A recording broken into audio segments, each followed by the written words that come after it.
Hi, I'm Eliza. And yes, my mother slapped me across the face on what was supposed to be one of the happiest days of my life. Not metaphorically, not privately.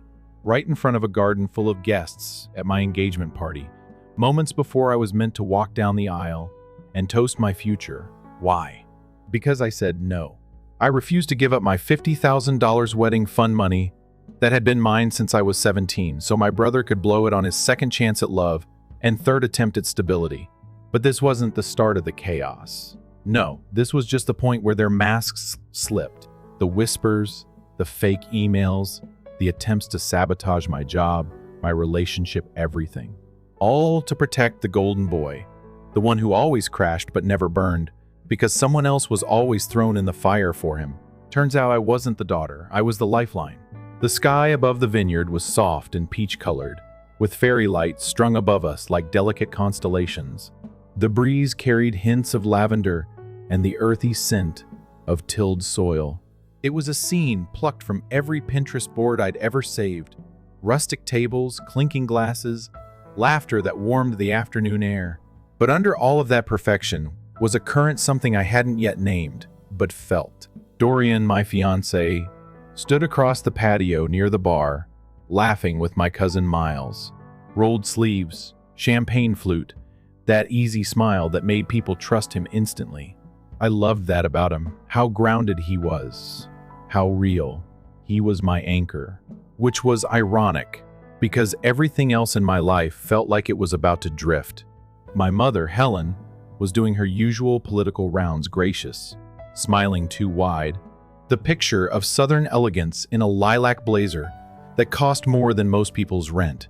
My father, Warren, was close behind, saying nothing as usual. His silence had long stopped being comforting. These days, it felt more like permission. I was sipping a mocktail when I heard the clink of silver on glass. My stomach dropped. "May I have your attention?" Helen called out sweetly. But even the sugar in her voice couldn't mask the steel underneath. The room fell quiet.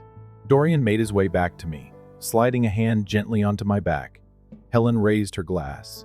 "We're just so proud of our Eliza," she began, all smiles and faux warmth. "She's grown into such a thoughtful, accomplished young woman. And Dorian, we couldn't be more thrilled to welcome you into our family." The crowd clapped. Someone whistled. I smiled, albeit tightly. Then she said it. "And while we're talking weddings," she continued, her tone shifting slightly, "there's something we've been discussing as a family." I went cold. "As many of you know," she said, "Eliza has had a $50,000 fund set aside since she was a teenager. A gift from Warren and myself, to be used for her future wedding." Nods and soft gasps. People looked impressed. And then, but, she pivoted, her brother Kyle is getting married next spring. And, well, life hasn't been as kind to him. Student loans, failed ventures, it's been rough. I knew what was coming, and I couldn't stop it. So, we've decided to split the fund, $25,000 for Kyle and his fiancée, and the remainder for Eliza.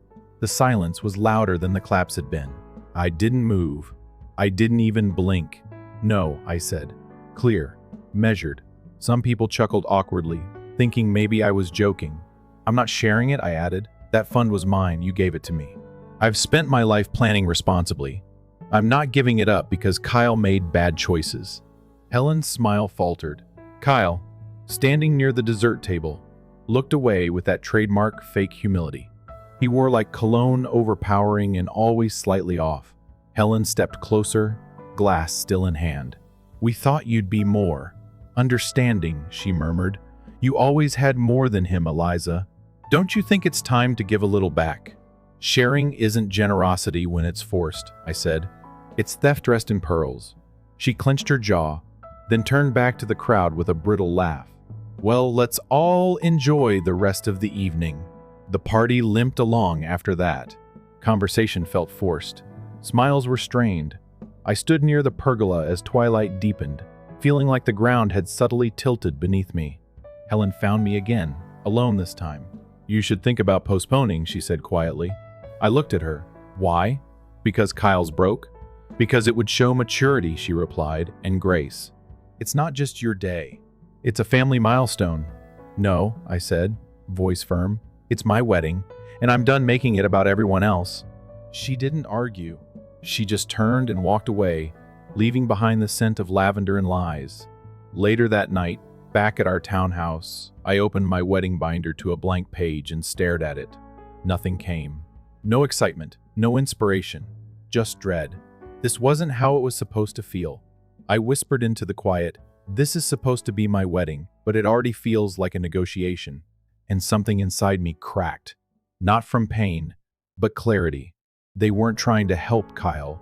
They were trying to keep him afloat at any cost, even if that cost was me. By morning, the weight of everything sat on my chest like an anchor. The sun streamed through the blinds in soft stripes, warming the sheets, but I didn't feel it. I'd barely slept. My mind had looped the night before, like a cursed carousel. Helen's polished announcement, the crowd's confusion, the way Kyle just stood there acting like it was a noble solution. Dorian stirred beside me, reaching out instinctively, half asleep. "You okay?" he asked, his voice still husky with sleep. I hesitated before answering. "Yeah, I lied. Just tired." He didn't press. That's one of the reasons I loved him. He never tried to fix what he didn't understand. He just stayed close, like a dock that waits for the boat to come back on its own. I dragged myself to the kitchen, the smell of fresh coffee already in the air. He'd made it, like he always did. Little things that said, "Love louder than any speech." As I poured myself a cup, my phone lit up. One buzz, then another, then 4 more. At first I assumed it was the wedding planner or work. But then I saw the names: my Aunt Rita, my cousin Jules, even Kyle's girlfriend.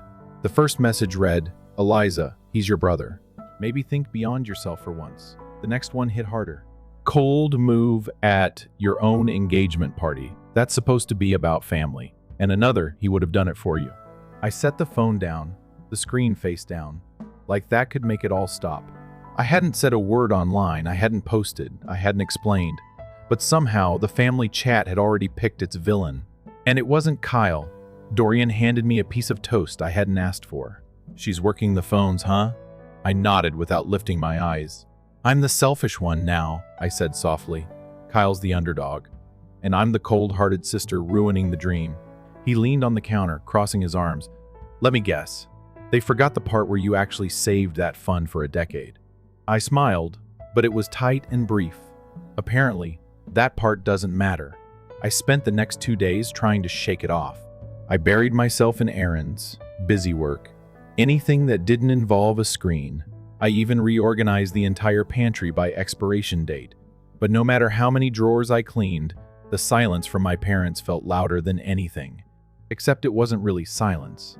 It was silence aimed at me, and noise broadcast everywhere else. On the 3rd morning, I had an appointment with a boutique I'd been secretly excited about. It wasn't the flashiest or the trendiest, but it had a quiet elegance, like the kind of place where you said yes to more than a dress. You said yes to yourself. I stepped into the changing room, the assistant helping me into a gown made of soft ivory satin.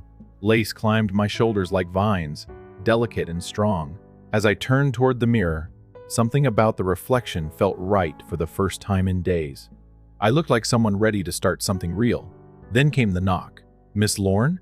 the assistant asked gently. "There's a woman asking for you. She says she's your mother. She says it's urgent." I didn't flinch. "Send her back," I said. But I'm not changing. Helen walked in less than a minute later, calm, poised, performing. She gave me a once-over and offered a sigh that dripped with artificial warmth. "You look beautiful, sweetheart." "That dress, it suits you." I didn't answer. She took a step closer. "I'm not here to fight. I just think we need to talk. Clear the air." I turned slightly, facing her in the mirror. "There's nothing unclear, Mom. You stood in front of 50 people and tried to take something from me like it was a group decision." She winced like the truth stung. "You always make things sound worse than they are." Before I could respond, she did something I hadn't anticipated. She staggered. One hand went to her chest. She let out a gasp. "One. I can't breathe," she said, eyes fluttering. The assistant rushed in, panic flashing across her face. Helen sank slowly into the chair, clutching her chest. "Call someone," she whispered. "Please." I didn't move. The paramedics arrived within minutes, efficient and calm. They took her vitals, asked her questions. After checking her heart rate, one of them turned to me. She's stable. No arrhythmia, no signs of cardiac distress. Might be stress-related. Of course. Helen waved them off, insisting she didn't need a hospital, just needed to sit a moment. When the last medic exited, I leaned in. Quiet, sharp. You staged that. Her lips barely moved. I don't know what you're talking about. I stepped back. Don't insult me. You used to at least try to be subtle. She rose slowly, smoothing her jacket like she'd just been crowned instead of caught. You used to care when I was hurting, she said. I used to believe you were hurting, I replied. That evening, I got a call from the boutique manager. Hi, Eliza. Just wanted to confirm, did you want to cancel your fittings and transfer your deposit? My stomach dropped. No. Why would I do that? There was a pause. Well, your mother came to the desk after the paramedics left. She said the wedding was postponed, that you were under too much stress to make any final decisions. I closed my eyes. She had no right. Please reinstate everything. And if she ever calls again, I want to be notified immediately. The manager's voice softened. Absolutely. You're our bride. Only you. I hung up and sat on the couch, still in the dress, still reeling. Later that night, I pulled out an old photo tucked deep inside a desk drawer. It was me and Kyle, maybe 15 and 13. His arm draped over my shoulders. We were smiling. But even then, my smile looked practiced. Performed. I ran a finger across the edge of the photo, letting it sit in my palm a few extra seconds. I used to think there was a version of us that could have been close. But maybe that was just another story I was told to believe. I spent the next morning combing through paperwork. I remembered there were documents that proved the original terms of the wedding fund. Sure enough, I found them 2 separate custodial accounts, both opened the same year, same amount, same terms. One account had grown, the other, completely empty. Guess whose was whose? I went to pour myself some coffee, and that's when my phone buzzed again, another tag, this time on a story. I didn't recognize the username, but I clicked. There he was. Kyle, shirtless on a boat in Lake Havasu, red Solo cups stacked behind him. Someone yelled out, "Shout to Kyle for renting this beast." The next clip showed him in Gucci slides and oversized designer shades, lounging like a man without a single financial concern. That's when I opened his most recent message to me. "We're still waiting on your response about the fund. Be decent." I laughed. Not loud. Just a single dry breath. That was the moment something shifted. It wasn't about the money. It was never just about the money. It was about who Kyle had always been, and who my parents kept letting him be. So I started a new folder on my laptop. I titled it, Just in Case. Screenshots, receipts, messages. Every piece of proof I could gather. Because I wasn't going to be gaslit into silence. Not again. Later that day, a message came in from someone I hadn't spoken to in years. Jared. He'd gone to college with us, though he'd always been closer to Kyle. It simply said, "Hey Eliza, just so you know, your brother still owes me $1,200 from that sneaker thing. Told me I was investing. Never paid me back." I responded with, "Thanks for the heads up." Then he sent a voice note. I almost ignored it, but I didn't. His voice was calm, but you could hear the bitterness beneath.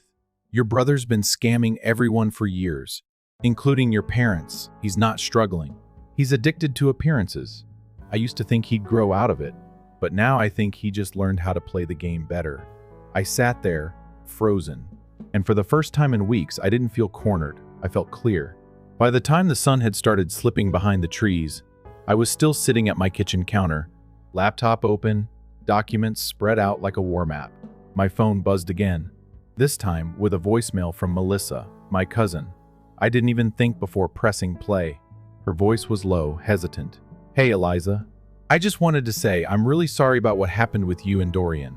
I had no idea he'd cheated. I hope you're doing okay. If you ever need someone to talk to, I'm here." I froze. The words didn't register at first. Cheated? I hit pause and replayed the message. The second time, my stomach turned. This was new, and it wasn't true. My heart picked up pace. Another message came in from someone else. "I hope you're healing. That kind of betrayal is hard. Just know you're not alone." I stared at the screen like it might offer a punchline. None came. Without wasting another second, I called Melissa. She picked up quickly, probably expecting gratitude or tears. "What exactly did you hear?" I asked. Her tone changed instantly.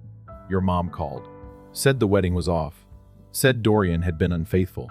That you were dealing with it privately." My voice was like steel. "That's a lie. A complete fabrication," Melissa stammered. She sounded convincing. She said you asked her to help you manage the fallout and wanted to keep it quiet. I ended the call without saying much else. I didn't have the energy to clean up someone else's story. I had my own to hold together. I opened my email and scrolled through the inbox. Subject lines like "sorry to hear," "thinking of you," and "here for you" cluttered the top. I clicked one from Lauren, an old college roommate. She was kind but distant. Still, her email was full of warm sentiments. "I got your message. Just wanted to say I respect your decision. Prioritizing your healing is never a mistake." The signature said it was sent in response to an email that, according to my inbox, didn't exist. Then I noticed the address. It looked like mine, but it wasn't. One extra letter, a domain slightly off, a fake email. Someone made a fake account pretending to be me. They used my name to send out a cancellation notice. A short message, carefully worded, full of subtle heartbreak and false closure. It said the wedding was postponed due to betrayal and emotional trauma. It signed off with my full name. I didn't cry. I didn't even panic. I stared at the screen like it had slapped me. This wasn't just manipulation anymore. It was identity theft, narrative theft. Someone out there wanted to write my story for me, with themselves as the editor. I texted Dorian, "We need to talk. Urgent." He was still at work. I didn't wait for him to respond. I started pulling everything I had screenshots, voicemail transcripts, side-by-side comparisons of the real and fake email accounts. I organized it into folders, labeled dates, flagged suspicious contacts. I'd been accused of being over-organized more than once. For the first time, that felt like an advantage. When Dorian got home, I didn't say anything at first. I handed him my phone.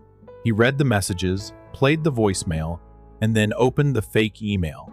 His expression didn't change, but I saw the pulse in his jaw, the way his hand curled slightly at the edges. "They're not just trying to sabotage the wedding," I said quietly. "They're trying to erase me before I ever arrive at the altar." He nodded slowly. "This isn't just emotional abuse anymore. This is targeted, calculated defamation." I leaned back, my fingers gripping the edge of the kitchen counter. "Do you still believe me?" He looked at me with something soft, but unshakable. I never stopped, not for a second. The next morning, I stepped into the office, coffee in hand, trying to fake normal. My boss, Sarah, met me near the elevator. Her expression was concerned but composed. "Eliza, can we talk in my office for a second?" I followed her inside. She closed the door gently, like bad news was fragile. "We received something unusual," she said. She slid a printout across the desk. It was a screenshot of an anonymous email sent to HR and several team leads. The subject line said, "Know who you're working with." The email linked to a video grainy, low-res, and clearly fake. But if you didn't know me well, it might look convincing. A woman who resembled me, in a dim-lit room with a man I'd never seen before. The voice was wrong, artificial, like someone had stitched together pieces of my old interviews and videos to make a deepfake. It was sloppy, but terrifying. Sarah didn't blink. "We know it's not real. HR's not pursuing anything. But I wanted you to be aware. We're keeping this internal." I nodded, but inside, I felt like the floor had disappeared. I thanked her and left early. I didn't lie. I really wasn't feeling well. In the parking lot, I sat in my car with the windows rolled down, hands gripping the wheel like it might float away if I let go. I whispered to myself, "They're not attacking the wedding. They're attacking me." Back at home, I called my attorney, Colin. She was direct and thorough, with a calm that made you believe you weren't crazy for being hurt. "That's enough," she said after hearing the details. "We'll escalate. Cease and desist. Digital harassment. We can build this out." By the end of the day, we had the first documents drafted. The notice was formal, sharp, and clear. It outlined everything: identity fraud, workplace interference, emotional distress, defamation, and malicious intent. We sent it directly to Kyle and, separately, to my parents. I didn't write any emotional preamble. No hope you're doing well. Just the facts. The paper trail was undeniable. IP addresses, timestamps, faked accounts, all of it meticulously logged. I didn't wait for a response. But the silence that followed, it was loud, and it was telling. I forwarded everything to Kaylin, just in case. She emailed me back within the hour. This was strong. You're not just protecting your wedding, you're protecting your identity. She was right. This was no longer about money or a party or a fund I'd saved since 17. This was about boundaries, truth, the right to tell my own story. That weekend, Dorian and I met with our planner, Jocelyn. Her office smelled like eucalyptus and soft ink. Her team moved like a quiet storm, precise, organized, efficient. We sat down and went through the guest list. I didn't hesitate. Remove Kyle, remove Helen, remove Warren. No second chances. Jocelyn looked up, eyebrows slightly raised. No contact? None, I said. They're not even allowed in the parking lot, Dorian added. Send their photos to security. If they show up, escort them out. No scene, no warning. Jocelyn scribbled notes like she was drawing battle plans. Understood. I'll flag the venue and brief the staff. Is there a safe contact you want us to use if anything escalates? I handed her Colin's card. If they have anything to say, they can speak to my lawyer. I'm done. As we were leaving, Jocelyn hesitated. Just to be sure, are you ready for how this might ripple? I looked her dead in the eye. I'm not the one causing waves. I'm just done drowning. That night, I sat on the couch, wedding binder in my lap. The glossy cover reflected my face, tired, but calm, not broken, just sharpened. Dorian walked over, placing a gentle hand on my shoulder. They mistook your silence for weakness, he said. Not anymore, I whispered. When I woke the next morning, there was a manila envelope on the kitchen table. Dorian had retrieved it from his office mail. It had no return address. Inside were 5 printed images, screenshots from the fake video, grainy and deliberately vague. On top was a single handwritten note. Are you sure she's the one? No signature, just that. That was when I knew. They weren't just trying to damage my name. They were trying to destroy my future. I held the note like it might catch fire in my hands, my eyes scanning the words over and over as if some hidden meaning might rise from the ink. Are you sure she's the one? That wasn't a question. It was a seed of doubt, wrapped in menace, disguised as concern. And the timing wasn't random. Nothing in this war had been. This wasn't some desperate last-ditch attempt to guilt me. It was a slow, intentional unraveling, thread by thread, until the fabric of my life came apart in someone else's hands. I looked at Dorian, his mouth pressed into a flat line, eyes dark and steady. He didn't ask if I was okay. He didn't need to. He knew that kind of message isn't about panic. It's about pressure. It's about planting an idea and stepping back, hoping it grows into something that chokes you from the inside. But they'd misjudged me. Again. Later that day, I sat in Colin's office, the manila envelope open on the table between us. She studied the screenshots with her usual composure, but I saw the twitch in her jaw. We're past cease and desist, she said flatly. This is grounds for civil harassment, digital defamation, and possibly criminal impersonation. If they sent this directly to a workplace, we're looking at corporate interference too. I nodded, silent but focused. I wasn't rattled anymore. I was ready. We filed new paperwork that afternoon, a formal escalation that included every documented incident to date, with a timeline that could make any judge raise an eyebrow. Colleen drafted language so sharp it almost cut just reading it. She knew what I needed now wasn't comfort. It was clarity backed by law. Back home, I sat at the kitchen counter again, laptop open, every file neatly organized, every name and date logged like a catalog of betrayal. I wasn't keeping score, I was keeping receipts. Because this wasn't about revenge, it was about protection. And if no one else would protect me from my family, then I would. That night, I pulled up an old contact I hadn't spoken to in years, Alicia. She dated Kyle briefly during his Arizona phase, back when he was still pretending to be a visionary entrepreneur instead of a serial disaster. I hesitated, but then hit call. To my surprise, she picked up on the second ring. "Eliza?" Her voice was cautious. "I didn't expect to hear from you. I wouldn't be calling if I wasn't serious," I said. "Did Kyle ever try to ruin your life when you broke up?"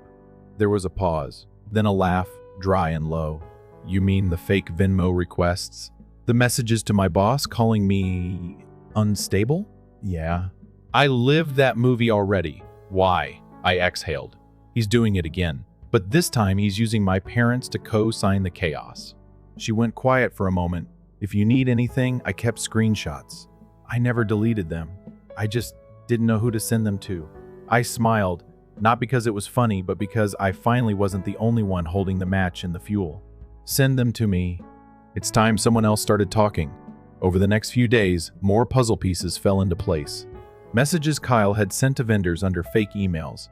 An attempt to cancel my venue reservation by pretending to be Dorian. Even a fake Yelp review about my wedding planner, posted under a burner account that traced back to Phoenix where Kyle's girlfriend lived. One by one, the illusions crumbled. And under every lie was a pattern. Take what isn't his, deny, blame someone else, and move on like nothing ever happened. But this time, I wasn't moving on. I was moving forward. And there's a difference.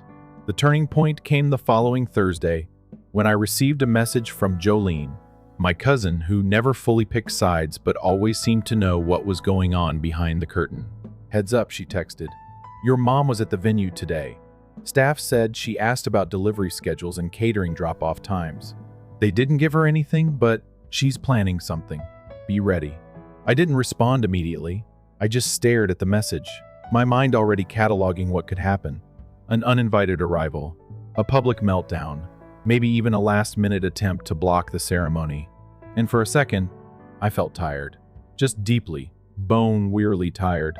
But it passed, because I wasn't the girl at the pergola anymore, wondering if I was being dramatic. I wasn't the daughter who second-guessed herself, while her mother rewrote the narrative in real time. I was the woman who had built a fortress out of truth and called it peace. And I wasn't afraid of an ambush anymore. The morning of the wedding came quietly.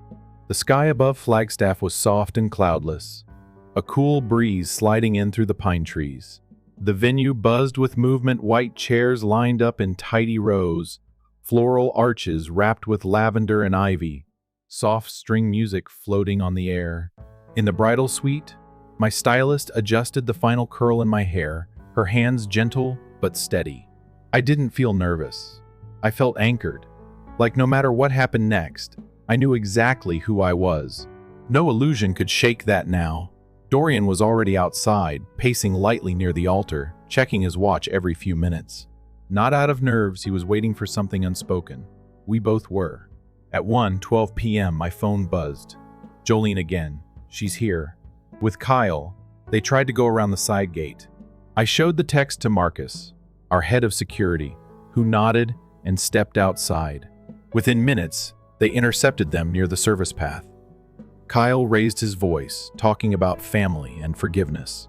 Helen tried her softer tone first, saying she just wanted to talk. When that didn't work, she snapped, "I'll sue this venue. You can't keep a mother from her daughter's wedding." Marcus didn't flinch. "You were removed from the guest list by the client. You'll need to leave now." They didn't fight much after that. They turned, walking away like they weren't just rejected from a wedding, but from a story they no longer controlled. At 1:30 p.m., the ceremony began. The harpist played softly. My Uncle Lawrence walked me down the aisle. I breathed slowly, one step at a time, the wind brushing against my veil like a whisper saying, "Keep going." But 10 steps in, I felt a hand on my shoulder. I turned, already knowing who it was. Helen. Her eyes burned, her voice low but brittle. "You're really going to destroy your family over this? Over money?" I didn't step back. I didn't flinch. "You destroyed it yourself." I just stopped pretending it wasn't broken. Her hand came fast, a sharp crack against my cheek. The crowd gasped. The music stopped. For a second, the entire garden held its breath. I stood tall, one hand to my face, eyes locked on hers. "You did that," I said softly. "In front of everyone." Kyle stepped forward, but before he could speak, Dorian moved between us. Calm, unflinching. "Touch her again, And you won't just regret it, you'll pay for it. I lifted my hand. No. Let her dig her own hole. We'll let the law handle this. From the third row, my godmother Elena calmly dialed her phone. Yes, she told the dispatcher. We need police at Whisper Pines Garden venue. Physical assault, wedding event. Helen froze. Sirens echoed in the distance minutes later. 2 officers arrived and approached gently but firmly. Were you struck? One asked. I nodded. Yes. By her. Helen stammered. It was a misunderstanding. Just a private family moment. The officer shook his head. It's also assault. You'll need to come with us. Handcuffs clicked. Guests whispered. Some recorded. Most just watched. As she was escorted out, Kyle yelled something I didn't catch, but I didn't care. He followed behind. Not arrested, just lost. And for the first time, I didn't feel rage. I felt nothing. And that felt like peace. Dorian stepped beside me, reaching for my hand. You want to stop? He asked gently. I shook my head. No, this is still our day, the harpist resumed. The guests stood, and we began again. We said our vows with voices that didn't shake, and when we kissed, the applause felt different. Not polite, not formal. It was triumphant, not because we were married, but because we were still standing. The morning after the wedding didn't feel like a fairy tale or a movie ending. It felt like coming up for air after being underwater too long. Everything was quieter. The sunlight, filtering through the window, wasn't dramatic or glowing. It was just soft, gentle, like the universe had finally stopped shouting at me. I sat on the small balcony of our apartment, wrapped in Dorian's old flannel robe, sipping coffee that had long gone cold but still felt like comfort. My wedding dress was folded in its garment bag, untouched since I'd changed out of it at the venue. The gifts were still boxed. The flower arrangements were slowly wilting in glass vases near the dining table, but even that felt okay. Things were allowed to decay now. I didn't have to preserve every little detail, just to prove something to anyone. We hadn't posted anything about the wedding online. No curated slideshow, no captioned love letter. It wasn't about making a statement. It was about reclaiming something that had nearly been taken from me. For once, I wanted silence that meant peace, not punishment. But peace doesn't last long when you're related to people who treat drama like oxygen. 3 days later, I was standing in a grocery store, trying to remember if we needed garlic or just thought we did, when Jolene called. Her voice dropped the moment I picked up. Don't freak out, she said, which of course guaranteed that I would. But word is Kyle's wedding is being planned at the Ridge. I froze, one hand still on a lemon. The Ridge was the most expensive resort in the state private villas. Helicopter photo ops, a spa where even the brochures wore designer fonts. I'm sorry, what? I said slowly. Jolene exhaled. Yeah. Big loan. From your parents, apparently. Rumors they put down a deposit already. My grip tightened on the fruit. So Kyle gets to walk down a gold-plated aisle while I get slapped for refusing to split my own fund? Jolene stayed quiet, but I could hear the answer in her silence. That night, I lay on the couch, Dorian's head on my lap, my fingers absent-mindedly tracing the line of his jaw. He's using their money, I said. After everything, they're still choosing him. Dorian didn't look up. They didn't lose you, Eliza. They gave you away.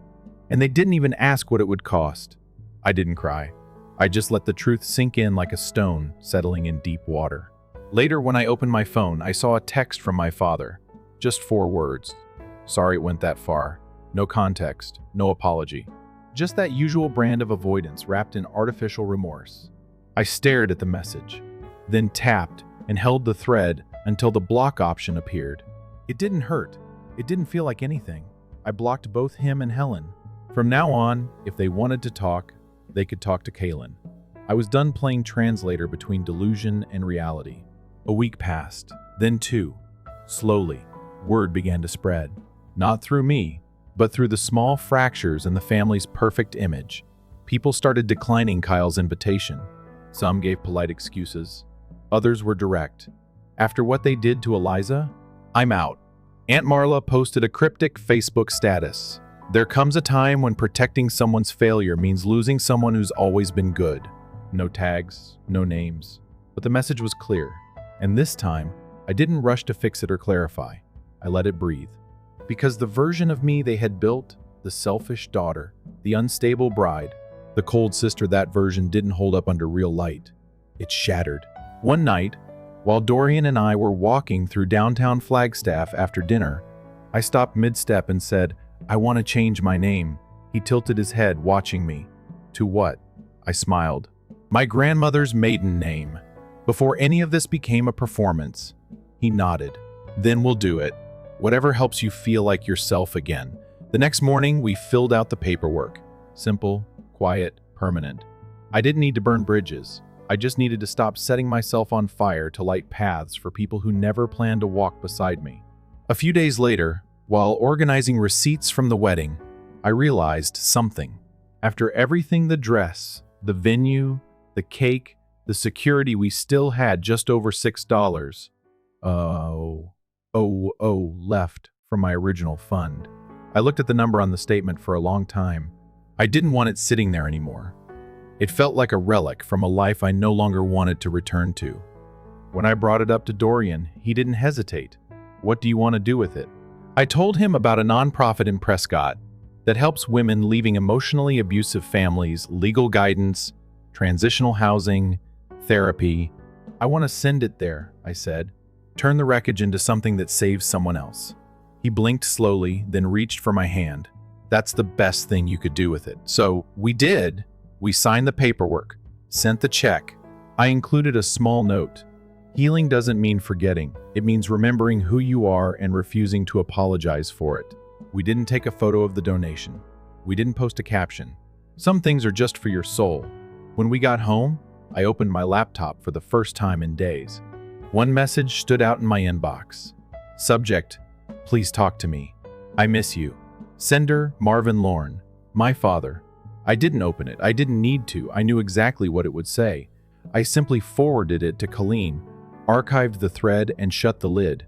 Letting go isn't always about forgiveness. Sometimes it's about choosing peace over noise, choosing your own breath over someone else's guilt trip. That same afternoon, I walked into the kitchen and found Dorian assembling a bookshelf from a kit we'd been meaning to put together for weeks. The instructions were vague, the screws stubborn, the whole frame slightly crooked, but it stood. That was enough. I handed him a photo from our wedding, the one where he was wiping a tear from my cheek while I laughed through it. We slid it into the center of the top shelf. On either side, we stacked cookbooks, framed quotes, and a potted plant that was somehow still alive despite my neglect. I stepped back and looked at it. "That's us," I said quietly. "Not flawless, but standing." The silence that followed wasn't tense. It was soft, real. It was the kind of silence that feels like a full exhale after years of holding your breath. I didn't check social media that night. I didn't scan emails or watch for messages. I just existed, fully, calmly, without dread.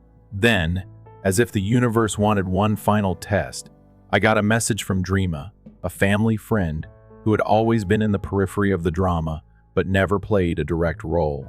It simply said, "Eliza, I've never seen you look more like yourself.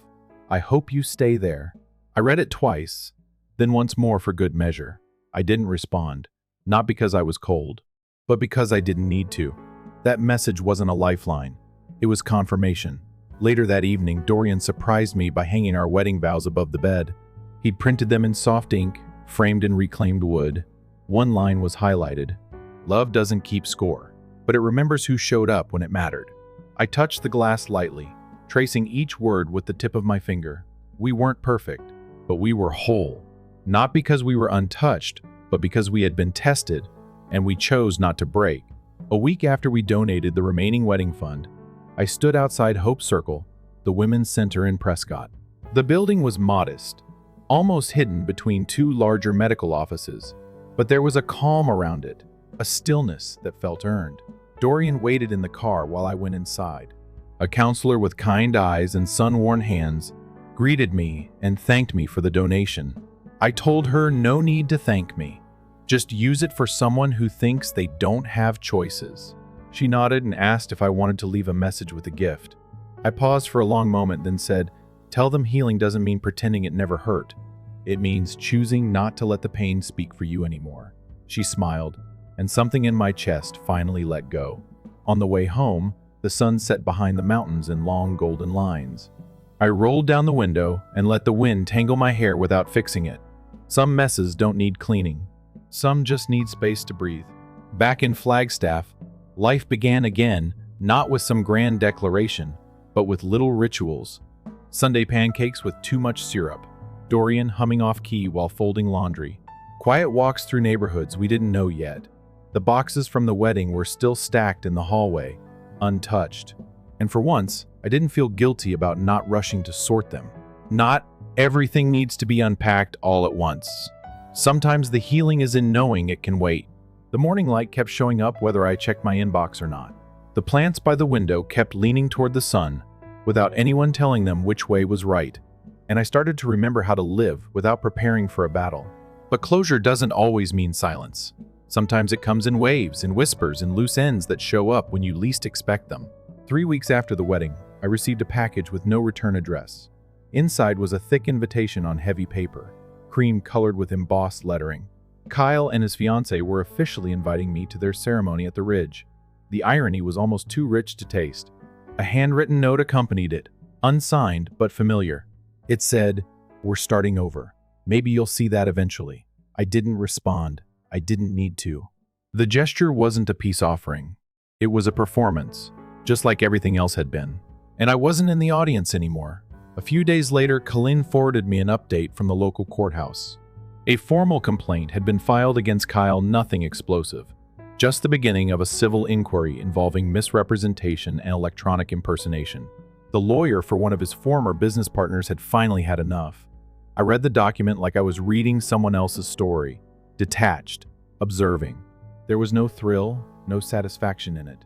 Just a quiet recognition that people who refuse to see their reflection eventually break every mirror around them. Meanwhile, social media started to catch up. A lifestyle blogger who'd attended the wedding wrote a post about it, about the slap, the police, the resilience. She didn't use names, but the comments section filled in the blanks fast. The post went viral. People shared it with captions like, "This is why boundaries matter, and protect your peace like your name depends on it." My phone buzzed for days, but I ignored most of it. I didn't need validation. I just needed the truth to have air. And it did. Jolene texted me one afternoon with a screenshot from Kyle's wedding registry. She didn't say anything, just sent it. I stared at it for a moment. The list was excessive designer luggage, custom kitchen appliances, even a hand-painted globe marked with dream destinations. It wasn't the items that got me. It was the sheer oblivion. The same boy who'd asked me to split my wedding fund was now asking strangers for luxury candles that cost more than my first rent check. I closed the screenshot without replying, not out of pettiness, but because the lesson had already been learned. Some people would rather live in a fantasy than fix the damage they cause. And I didn't owe him my audience anymore. Dorian and I spent the next few weekends building small things together. A garden box that never drained right. A makeshift bookshelf that leaned like it had a personality. A playlist for road trips. A life that didn't need to be filtered through survival anymore. One night, while curled up on the couch, I told him something I hadn't said out loud yet. For the longest time, I thought I had to keep earning love, like it was something I had to prove over and over. He didn't interrupt, he just let me keep going. But it's not. It's not a currency. It's a mirror. It reflects what you accept, what you believe you deserve. He kissed the side of my head and whispered, "You deserve everything that doesn't make you flinch." We never framed the viral post. We never responded to the gossip. But we did frame the photo of us dancing under the garden lights. After the ceremony, my hair still tousled from the chaos, his shirt slightly wrinkled. Both of us laughing like we hadn't just survived a war. It wasn't polished, but it was honest. That was the only legacy we needed. I started journaling again, not to process pain, but to record peace. I wrote about the smell of fresh basil in the kitchen, about the way Dorian looks at me when I'm not paying attention, about the way quiet doesn't feel empty anymore. One entry stood out. I wrote, "Family isn't who demands the most from you. It's who protects your soft places when the world forgets you're human." I underlined it twice, then added, You don't owe loyalty to pain just because it raised you. That line sat with me for days. Not bitter, just true. Eventually, I did speak to Elena, my godmother, the one who called the police the day of the wedding. We had tea on her back porch, the sun dipping low behind her rose bushes. She didn't ask questions. She didn't analyze anything. She just said, "You came through the fire, child. You didn't come out clean, but you came out free." I held her hand a little longer than necessary when I left. The last message I received from my mother came a month after everything. It wasn't an apology. It was a photo of the family from some beach trip, with a caption that said, "Wish you'd been here." No explanation, no context, just the usual script. I stared at it for a moment, then deleted it. I didn't forward it to Callan. I didn't archive it. I just let it go. Some stories don't need another chapter. They just need an ending. Today I'm sitting on my porch, wrapped in the same flannel robe, sipping coffee that's gone cold again. The cactus in the window has bloomed for the first time. Dorian's inside, laughing at some dumb documentary. My life is small right now, but it's mine, and for the first time, I don't feel like I have to apologize for it. To anyone out there still wondering if it's okay to walk away from people who share your blood but not your values, let me say this: your peace is not a betrayal. Your silence is not weakness. And your boundaries are not cruelty. They are love letters to the version of you who waited too long to be protected. If this story reached you, I hope it reminds you that healing doesn't always look like victory. Sometimes it just looks like staying soft, staying clear, staying true. I didn't win. I didn't burn it all down. I just stopped handing them matches. And that, for me, was enough. Story 2, my name is Soraya, and here is the tale of how my spouse believed he could outsmart me. It began with murmurs in the shadows. I never made any bank transactions, and a name I had never heard of before, Iliamaro, Declan. My spouse had more in mind than simply leaving me. He intended to steal everything. However, he misjudged me. He believed that I would break. I took the initiative instead. What was mine, I guarded. And his whole scheme failed a week later. The treachery alone, however, wasn't the worst part. It was the amount of time he had spent preparing it, the number of falsehoods he had spoken, and the extent to which he was prepared to go in order to ruin me. The bed was empty when I woke up. Declan had been gone for some time, based on the cool sheets next to me. I initially believed that he could have gotten a drink of water or gone to the restroom. However, I heard his voice, low and whispered, as I sat up and wiped the sleep from my eyes. Be cautious. A sliver of moonlight came in through the window, creating shadows on the floor, but the hallway light was out. As I followed the sound, my gut wrenched. Just a bit more time. Still, she has no suspicions. Mid-step, I paused. My breath caught. Declan's voice was soothing and soft, as if he were soothing someone. My ribs were hammered by my heart. To whom in hell was he speaking? I strained to hear more as I stood there, but the words that came next were muted. He lowered his voice to hardly more than a whisper. I balled my fingers into fists. This was no late-night business call. Declan never muttered on business calls. Hell, he didn't even mind if I heard what he was saying before. My thoughts were racing with potential outcomes. They are all worse than the prior one. A few seconds later, I heard his footsteps coming closer. He came around the corner just as I was about to go back to the bedroom.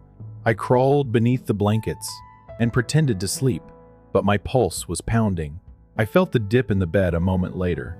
Beside me, his weight moved, but I continued to breathe steadily. After a few minutes, he let out a leisurely, comfortable breath, as if nothing had occurred. I rolled over and gave him a quick blink. You were where? I sounded like I had just woken up, sleepy and soft. Restroom. Without hesitation, he muttered. The phone call, and a lie. Declan flinched just a little. Only a customer. For a case, various things had to be clarified. I kept my eyes on him, waiting for any hesitancy. He looked at me. As usual, it is unreadable. Perhaps I was thinking too much. Perhaps it was work. That whisper, however, the phrase. Still, she has no suspicions. I pushed myself to roll over after swallowing the lump in my throat. Even though my intellect was screaming at me, I chose to ignore it. Not this evening. Not quite yet. I got up earlier than Declan the following morning. He was still sound sleeping, Where my head should have been, his arm hung over the pillow. Taking my phone, I snuck out of bed and walked barefoot to the kitchen. Normally, I didn't look at our financial accounts. I had never really thought about it, since Declan was in charge of the most of the funds. But something didn't feel right. I went through the transactions and scrolled. My stomach grew constricted.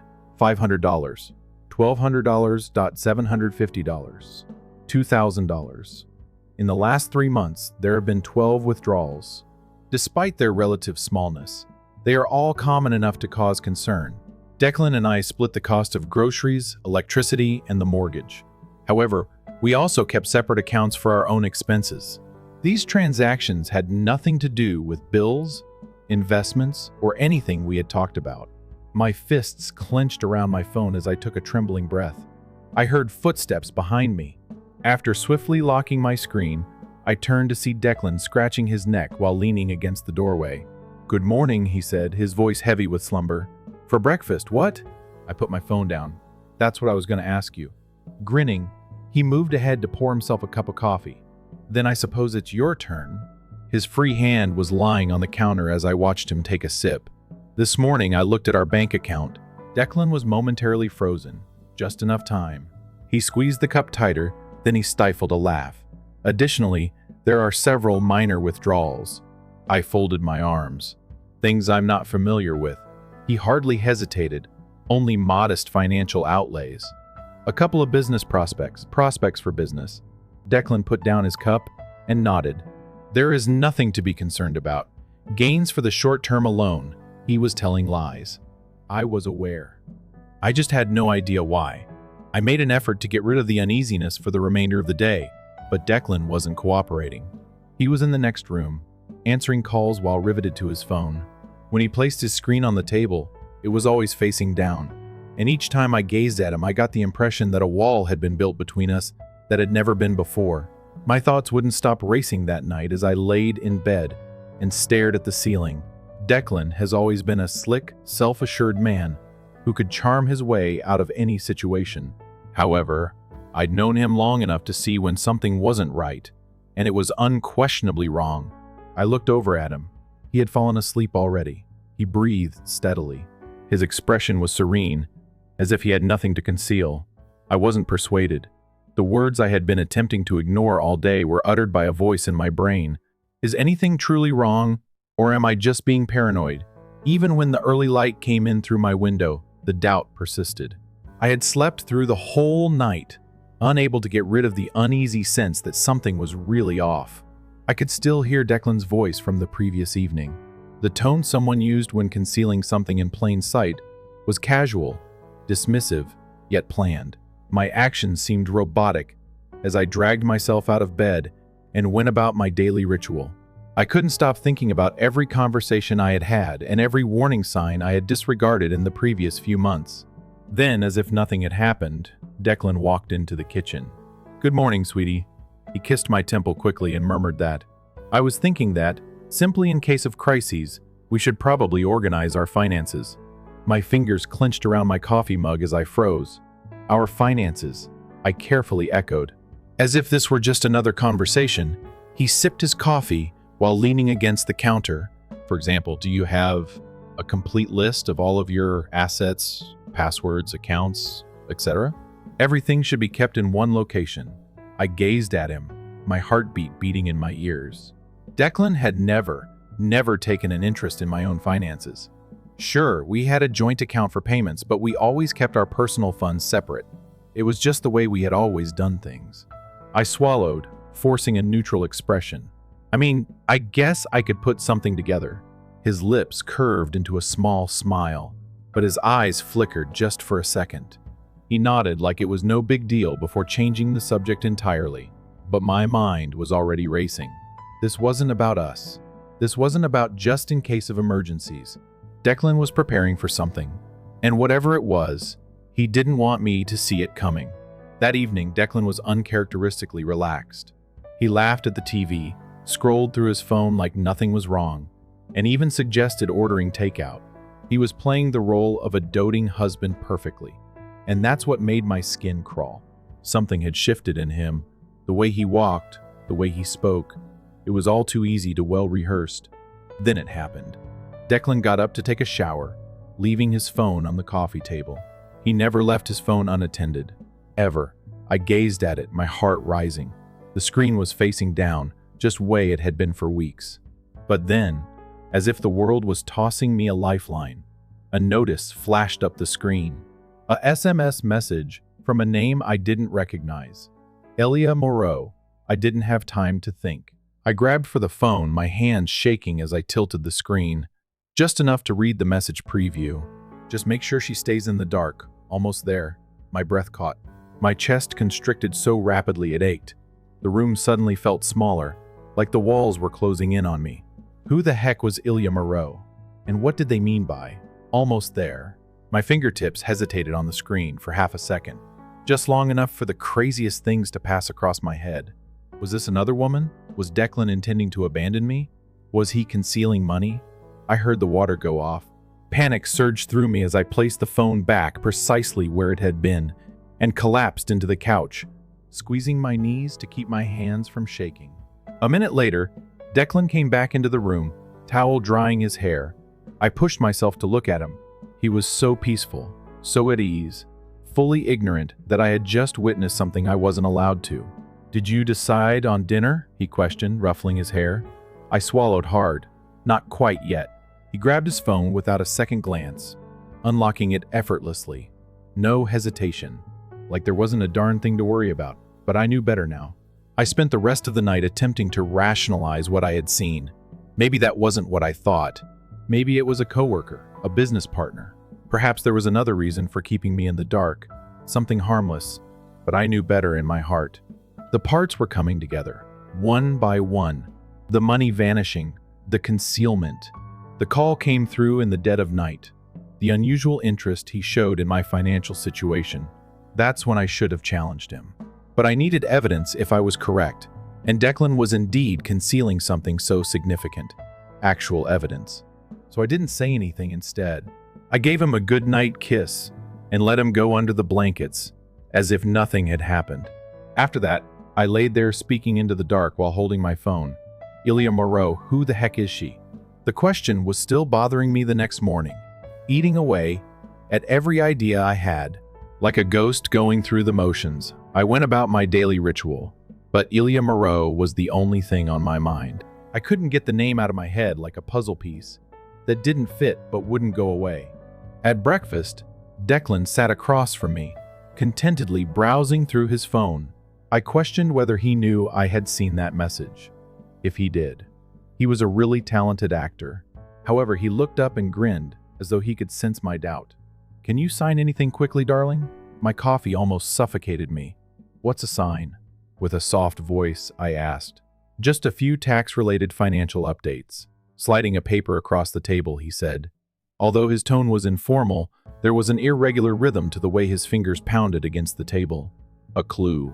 My stomach churned as I picked up the papers and quickly read the first page. The paper was loaded with legalese. However, it became painfully obvious that this had nothing to do with taxation. I turned to the property transfer agreement's final page. My ears throbbed with my heartbeat. My condo, my savings, my possessions. His name would be added to everything. I made myself glance up. Declan had a cautious smile on his face as he observed me. "Declan?" My voice was too controlled as I spoke. "What is this?" He continued to smile. "Babe, it's simply a precaution. A convenience for the law. Between us, nothing changes." I tightened my hold on the page as I gazed at him. "Nothing is altered. You want me to give you a copy of everything?" "Not all of it." As if that improved things, he spoke smoothly. "Simply putting everything in one place for safety, in case something goes wrong." My hands shook a little. Out of anger, not fear. This was no longer paranoid. I wasn't reading too much into this. This was prearranged. He even dared to sit across from me and pretend it didn't matter. Slowly and deliberately, I put the document back on the table. Then I looked into his eyes. "I will not sign this."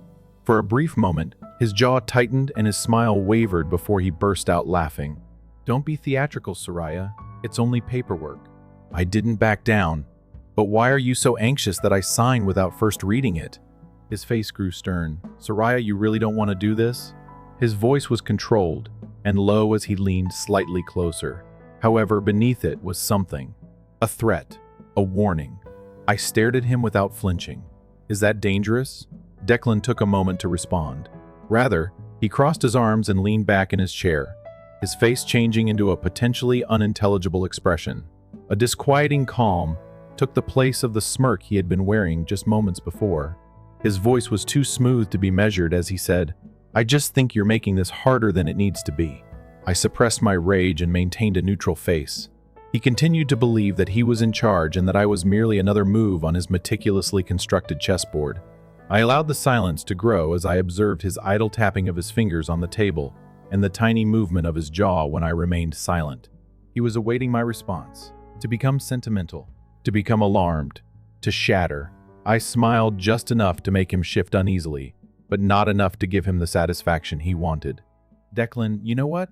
I said softly as I got up and gathered the documents. "You're correct. I really should give this some thought." He narrowed his eyes a little. I had already turned away and walked to the kitchen, setting the documents neatly on the counter, but he wasn't expecting that. I had no intention of arguing. Not right now, not quite yet, because I had taken charge now. Declan pretended nothing had happened that evening. He made himself a drink and walked around our house as if we were just another happy couple, watching the news, scrolling through his phone like he didn't just try to con me into signing away everything I owned. However, as I observed him, a conclusion weighed heavily on my chest. Our marriage had never been in danger of being saved. He wasn't trying to fix things. He was getting ready to go and wanted to take everything with him. The next morning, I found him in the living room, sipping his coffee like he didn't have a single worry in the world. But when I sat across from him, he glanced up immediately, sensing that something had shifted. "We need to talk," he said, setting his cup down. I tilted my head. "Oh." He exhaled, as if this was difficult for him, as if he was the one struggling. "I think we should separate." There it was. He spoke it like a guy delivering a well-rehearsed speech, every syllable carefully measured. "It's not functioning anymore." He maintained his tone even. "You have to see that." I gazed at him, motionless. He wasn't asking for a divorce. He was telling me it was occurring. I let a beat pass, then another, before I finally spoke. "You've been planning this, haven't you?" A glimmer of something crossed his face. "Gone before I could name it. It's for the best, Soraya." "We've grown distant." "Grown apart?" That's what he was going with. I leaned forward, putting my arms on the table. "You mean you want to out, but you want to make sure you don't leave empty-handed?" His lips pinched into a narrow line, but he didn't dispute it. I could have yelled. I could have hurled the nearest thing across the room, but I didn't, because something had moved inside me, a steel resolve that hadn't been there before. So I leaned back in my chair, tilted my head slightly, then as gently as I could, I spoke the words that would change everything. I already relocated my valuables. Declan's whole stance tightened. His breath hitched, not enough for someone else to notice. However, I did. "What are you saying?" His tone was too controlled and too piercing. I grinned. Slow and methodical. "It's exactly how it sounds." He tightened his jaw. He had spent months planning this, setting up every tiny detail to make sure he won, and I saw it the moment he realized he had lost. However, he had misjudged me. He detested that. We were silent for a long time. At last, Declan let out a quick breath and got to his feet. He picked up his coffee, sipped it slowly, and then turned to face me with a gaze that made my blood freeze. He smiled again, but it was icier this time, calculated. "Soraya, you will regret this." She couldn't tell if it was a desperate bluff or a threat. In any case, she was prepared. It was her time now that Declan had played his hand. The air felt thicker than normal in the morning, while I went about my daily business. The apartment's stillness weighed heavily on me, and the coffee felt harsh. I vowed not to let his remarks from the previous evening affect me. Then the door was knocked on. A shrewd, measured bureaucrat. After putting my coffee down, I inhaled deeply before opening it. On the opposite side was a man with a huge envelope in his hands, wearing a blue jacket. Keller, Soraya. Indeed, his face was expressionless as he held out the packet. "We've taken care of you." As I watched him leave, I clenched my fingers around the papers. The envelope felt more substantial than it ought to have. I knew what it was without opening it. Nevertheless, I made myself sit at the kitchen table, letting out a short breath before removing the papers and slipping my finger beneath the flap. A request to dissolve a marriage. I quickly perused the paper. I'm landing on the request for money. Declan wasn't simply walking away. He desired half of everything. The car, the condo, half of our joint assets. Additionally, spousal support because he was so bold. I shook my head and laughed bitterly. He believed he could take everything, of course. This was something he had been preparing for months, if not longer. My husband was a frigid man. However, this was a premeditated move. The air was heavy with the scent of newly printed papers and polished wood. I was sitting opposite my lawyer. As she reached the financial breakdown, she scanned through the documents, smirking softly. She tapped her fingernails on the desk and murmured, "Well, he has nothing." That's exactly how I lifted my eyebrows. She looked up, laughing. As simple as that. Before he filed, you transferred everything into a trust. He is therefore lawfully denied entry. He is capable of pursuing spousal support. But taking into account your past earnings in comparison to his, it isn't taking place. My shoulders finally relaxed from the tension I had been carrying since that knock on my door. As I exhaled slowly, I felt like I had real control for the first time in weeks. All this time, Declan had believed he was the one planning the game. He had misjudged me. I was pouring myself a glass of wine that night when the front door slammed open. I didn't flinch at all. Declan stood there, waves of rage washing over him. His jaw was clenched so tightly, and his tie was loose. I thought I heard him grind his teeth. "Don't you think you're very intelligent?" His tone was piercing and poisonous. I sipped my wine slowly, enjoying the way his rage swirled around him like a tempest. I believe I'm at last taking care of myself. At his sides, his hands clenched into fists. "You had this planned?" I tilted my head and put down my glass. "You did too." Between us, there was a thick silence filled with unspoken accusations. Finally, he let out a quick sigh, muttering as his eyes darkened, "It's not over yet." I let out a slow breath. The war had only just started, but I had already won the first battle. I was somewhat relieved that Declan was no longer controlling my finances for the first time in weeks. However, I should have seen that he would not go in silence. At work, the first indication of problems appeared. It began with looks, long-lasting stares, rather than the typical fleeting glances. Whispers that stopped as soon as I walked into the room. By mid-morning, Rachel, my assistant, was hesitant to enter my office. "Hey, you ought to be aware of something." Already tired, I looked up from my laptop. "What is it?" She made an uncomfortable change. "There is a rumor circulating." She drifted off, wringing her hands, but I didn't want to say anything. "Tell me, please." Rachel sighed after hesitating.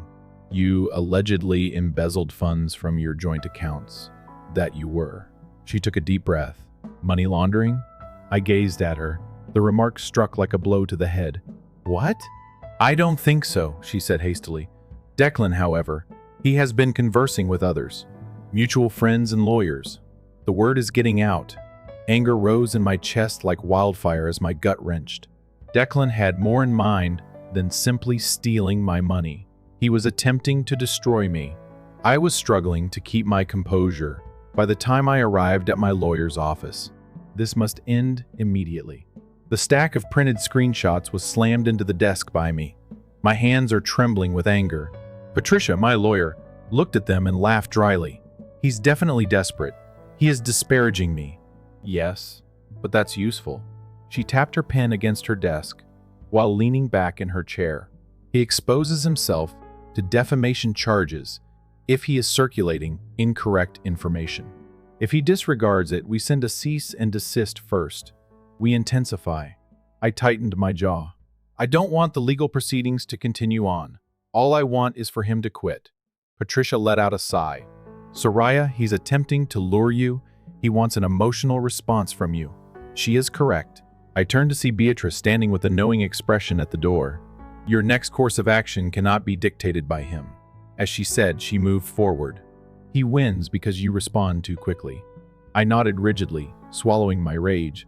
But I was boiling inside. Declan desired combat. He was going to receive one.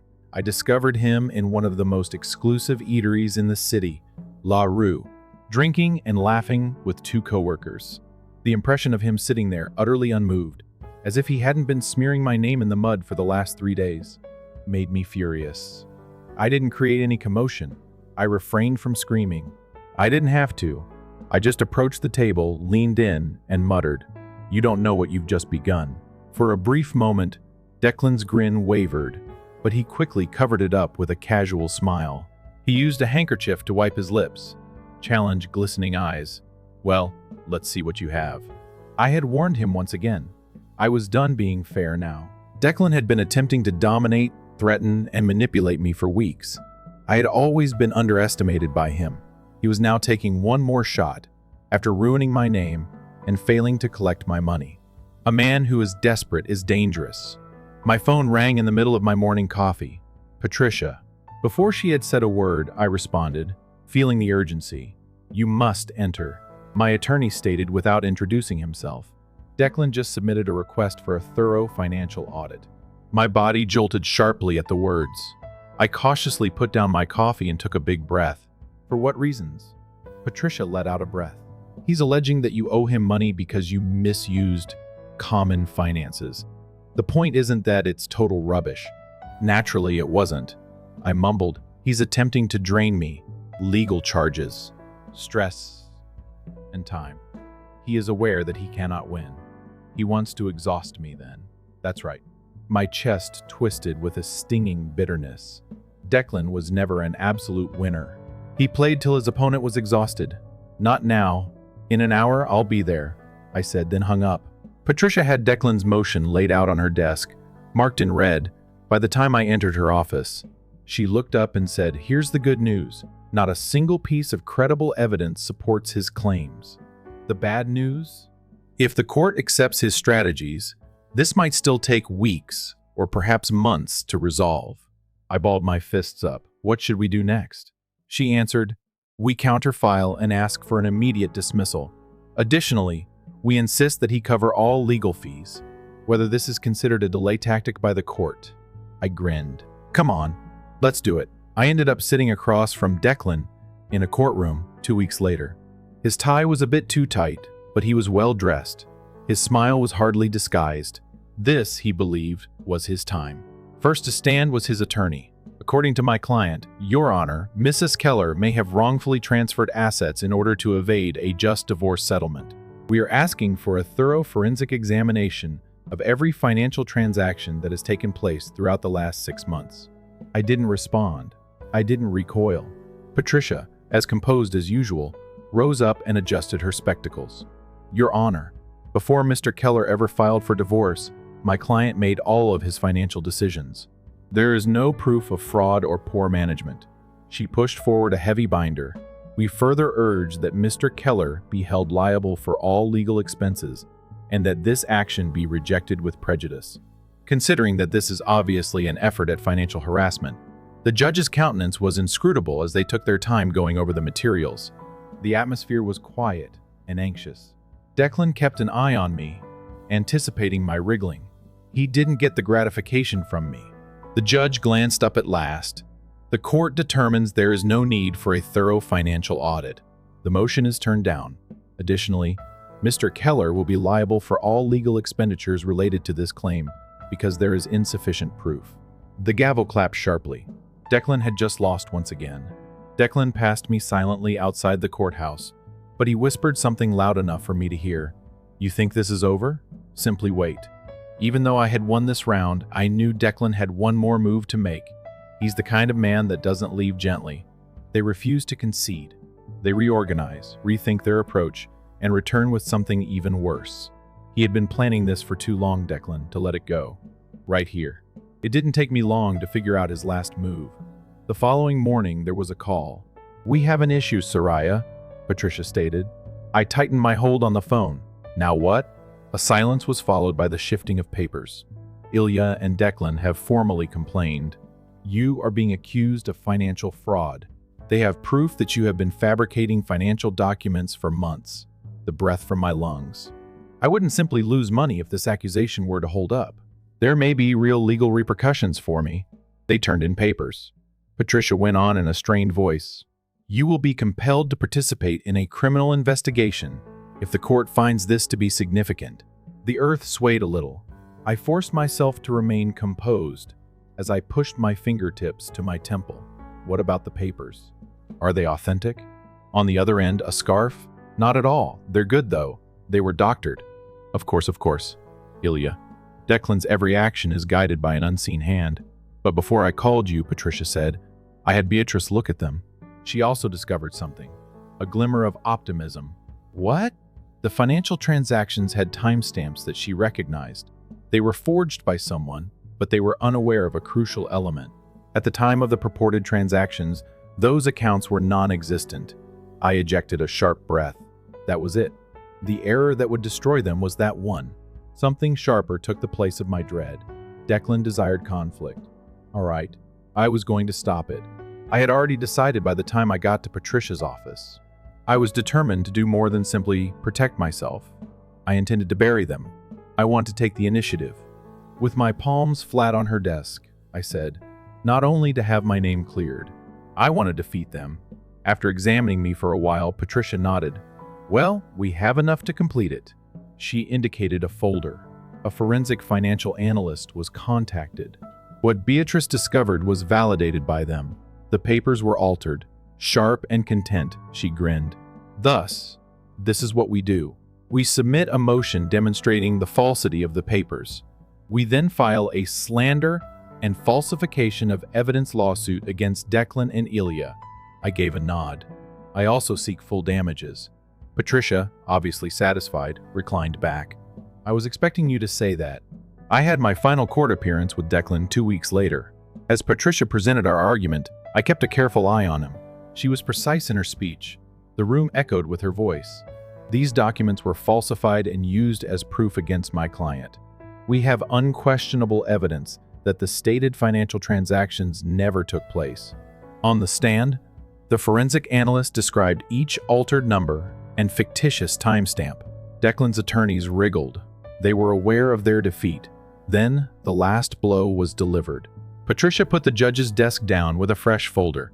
Your Honor, my client is countersuing Mr. Keller and his partner, Ilya Mauro, for defamation and submitting fabricated legal proof in light of these false allegations. It was deafeningly quiet in the courtroom. Declan's attorney turned to him and said something urgent in a whisper. Declan's jaw remained fixed. He had a pallid face. At last, his attorney got up and cleared his throat. My client would like to withdraw his claims, Your Honor. He did, of course. There was nothing he could do. The magistrate gave a nod. The motion was denied. Additionally, all legal fees will be borne by Mr. Keller. Declan had lost badly. Declan went silently by me as we left the courthouse. I didn't stop him. I didn't have to. Before I whispered, loud enough for him to hear, I gave him a few steps. This is where we're done. In months, for the first time, something I had nearly forgotten came back to me. Calm. No more hearings in court. No more dangers. Don't wake up in the middle of the night any longer. I was afraid of what Declan might do. I had one. It didn't seem like a significant triumph. Not the way I thought it would be. There were no big closing remarks or pyrotechnics. Nothing but quiet. The sort that occurs while the sky is still thick after a storm. However, the thunder has stopped, and I wasn't afraid of that stillness for the first time. Patricia and I had our final meeting 2 days later. A last stack of papers was slid over her desk. It's finished. The settlement was signed by Declan. With a deep exhalation, I hovered my fingertips over the documents before lifting them up. Even though I already knew the result, I skimmed the specifics. Declan received nothing, not a single penny. His financial claims were rejected. His lawsuit for slander failed. His reputation was destroyed. He had attempted to ruin me. And he was the one who ended up with nothing. Patricia watched me while leaning back in her chair. How are you feeling? I laughed quietly, sounding lighter and more exhaled. She grinned. Excellent. That is what you deserve. I gave a nod. Putting the papers in my bag. It was this. The last phase. I got up and held out my hand. I'm grateful for everything, Patricia. She gave it a vigorous shake. Soraya, go enjoy your life. You deserve it. And I believed her for the first time in a long time. Beatrice and my mother demanded a victory meal that night. When I entered Margot's house, she gave me a big embrace. Her eyes were filled with relief. "It's finished," she muttered. "Indeed," I whispered. "Yes, it is." Grinning mischievously, Beatrice poured champagne and held out her glass. "To liberty, and to never again allow a guy to believe he can outwit you." I laughed as I clinked my glass against hers. "That's what I'll drink to. We had some food, we conversed, we looked back, and I wasn't always watching over my shoulder for the first time in months." The next hit wasn't what I was waiting for. The conflict was finished. I stood on my balcony later that evening and looked out over the skyline of Chicago.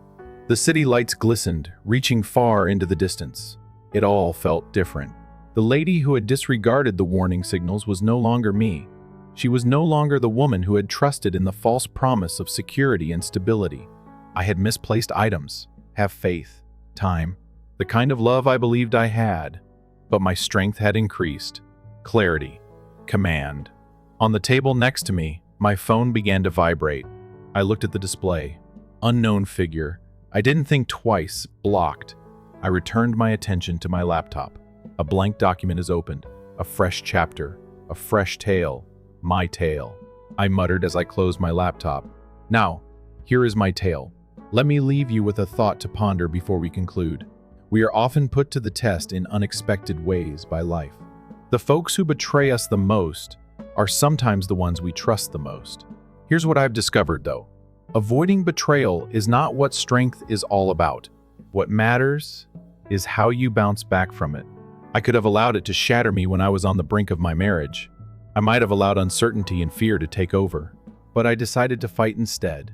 Not only for my money, but also for my future, independence, and dignity. And this is what I want you to remember most from this narrative. You underestimate your strength. If you have ever felt that the rug was yanked out from under you, or if you have ever been caught off guard by treachery, you are aware of this. You're not by yourself. Even if life may throw you some curveballs, it's in such times that you find your true self. And sometimes the biggest success of all is to leave behind what no longer serves you. I'd want to hear from you now. Have you ever had to stand up for yourself in a circumstance where the odds were stacked against you? Leave a comment with your ideas. I've read all of them, so please leave a comment below or let me know where you're viewing from if this tale spoke to you. Naturally, you should press the notification bell and subscribe to the channel if you would want to hear more stories like this one. So much more is yet to come. Keep strong, keep intelligent, and never allow anyone to take away your strength till the next time.